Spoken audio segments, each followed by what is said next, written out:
Everybody, we're back with Ambassador Michael McFaul. Let's talk about Putin for a moment. As you said, you've met him many times. You've written about him very often. Is this all just being broadcast out of the back of Putin's head? If Putin wasn't there, would this be happening? No, it wouldn't be happening. I do really think this is about one man and a man who is overreached. Remember, when he was named president or president-elect by then President Yeltsin, he was an obscure KGB guy. Nobody knew of him. He didn't have a popular base. And had Yeltsin chosen the guy he really wanted, a guy named Boris Nemtsov, I think history in Russia would be very different. So this is a big argument in academia. Do structures matter? Do agency matters? I think leaders matter. And I think that will go down in history as one of the worst decisions of the 21st century, choosing Putin to be the leader. And let's be clear, he's been on a good run.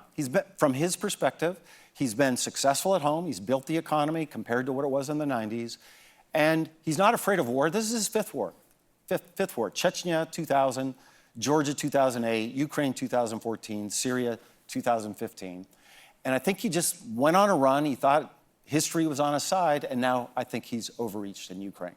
And it kind of reminds me of Leonid Brezhnev, one of the last leaders of the Soviet Union, who in the 70s, they also went on a run. That Vietnam, Laos, Cambodia, they all fell to the communists. And Angola, Mozambique, Nicaragua, it just seemed like history was on their side.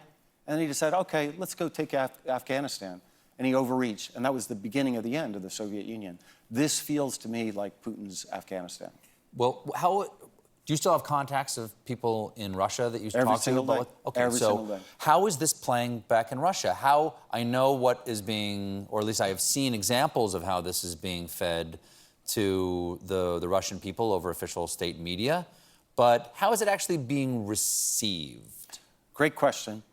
Not all Russians think alike. I think everybody needs to understand that. They have different views and different demographics, and to oversimplify, and this might sound pretty similar to our country, the richer you are, the better educated you are, the more urban you are, and the younger you are, the less likely you are to listen to Putin's propaganda, and the exact opposite.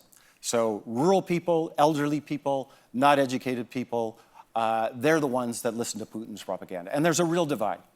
But among elites, Stephen, I got to say, I've I first lived in the Soviet Union in 1983. I've lived 6 or 7 years of my life, over 30 years there. I'm now on the sanctions list, so I can't go back. And frankly, I wouldn't want to go back right now. It's too scary. But that society, the elite society that I know, I don't want to pretend that I know what babushkas in Siberia are thinking. Although I can see them on TV. I watch to see what they're doing. They support the war. But across the spectrum of the elites, there is shock. They didn't believe that Putin was going to do this, and then they didn't believe we were going to do the sanctions the way we did. And that doesn't mean people are going to protest, but there are remarkably protests, given that there's a 15-year possible jail sentence for protesting. Yes. It's remarkable how many people are, though. Incredible courage, given those odds.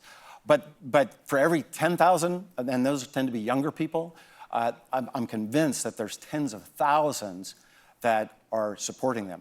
We have to take a break, but don't go away. We'll be right back with more Ambassador Michael McFaul.